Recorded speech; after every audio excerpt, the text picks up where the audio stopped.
Prezident Cənab Ali Başkomandan. Լեռնային Ղարաբաղում հայկական երկրորդ պետության ստեղծումը բացառվում է։ Այս մասին Ադրբեջանի նախագահ Իլհամ Ալիևը հայտարարեց երկուշաբթի օրը Բաքվի մերձակայքում գտնվող Նորաբադ զորամասում զինված ուժերի հրամանատարական կազմի հետ այստեղ կազմակերպված խորհրդակցության ընթացքում Ալիևը նշում էր. Մնակշային հəlli isə çox sadədir. Այս հարցը շատ պարզ լուծում ունի։ Նախ եւ առաջ պետք է վերականգնվի Ադրբեջանի տարածքային ամբողջականությունը։ Մենք երբեք թույլ չենք տա Ադրբեջանի տարածքում երկրորդ մտածածին հայկական պետություն ստեղծել։ Լեռնային Ղարաբաղին երբեք անկախություն չի տրամադրվի։ Եթե որևէ մեկը նման ակնկալիք ունի, ապա ստիպված եմ նշել, այդ ակնկալիքները զուր են։ Դա երբեք իրականություն չի դառնա, հայտարարում էր Ալիևը։ Heç vaxt Dağlıq Qarabağa müstəqillik verilməyəcək.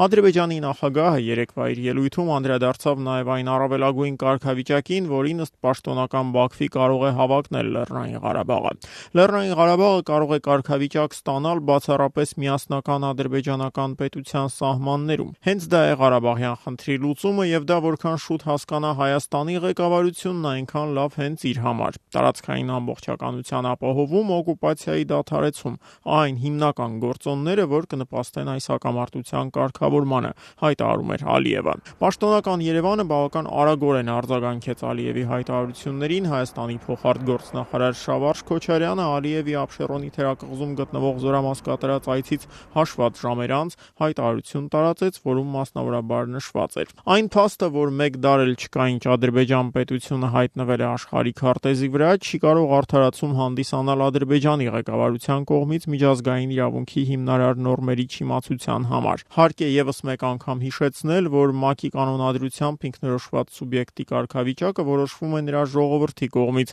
իսկ պետության տարածքային ամբողջականությունը չի կարող հակադրվել ժողովրդի ինքնորոշման իրավունքին, հայտարարում էր Քոչարյանը։ Ադրբեջանի ղեկավարությանը հարկ էր ընթերցել ՄԱԿ-ի կանոնադրությունը, որպեսզի իր անգրագիտության թմբկահարմամբ ծաղրանքի առարկա չդառնա եւ հաշտվել Լեռնային Ղարաբաղի Հանրապետության ճանաչման հեռանկարի անխուսափելիության հետ, հավելել է Հայաստանի փոխարտգործնախարարը։ Վերադառնալով Ադրբեջանի նախագահի երեկ հնչեցրած հայտարարություններին, նշեմ նաև, որ զորամասի բացման ընթացքում Ալիևը պնդեց անցած ամիսներին բազմիցս կրկնած այն միտքը, թե 2016-ի ապրիլին ադրբեջանական կողմը լուրջ ռազմական հաջողություն է արձանագրել շփման գծի երկայնքով։ Ապրիլյան մարտերը մեր խոշոր ռազմական հաղթանակն էին։ Տարիներ շարունակ Հայաստանն իր բանակի անպարտելիության առասպելն էր տարածում։ Ապրիլյան մարտերը սակայն վկայեցին, թե ում բանակն է իրականում անպարտելի։ Հենց ապրիլյան մարտերից հետո բազմաթիվ բարձրաստիճան հայ զինվորականներ պաշտպանության նախարարի գլխավորությամբ հեռացվեցին իրենց զբաղեցրած պաշտոններից։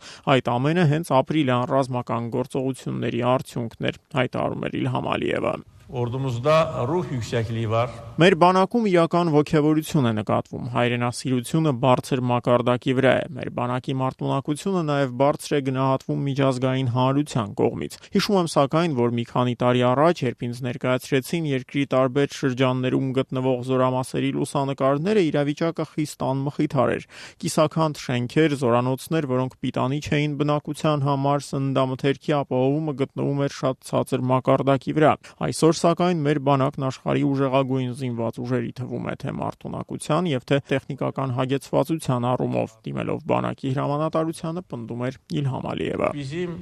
həm ordumuzun, həm dövlətimizin gücünü göstərir.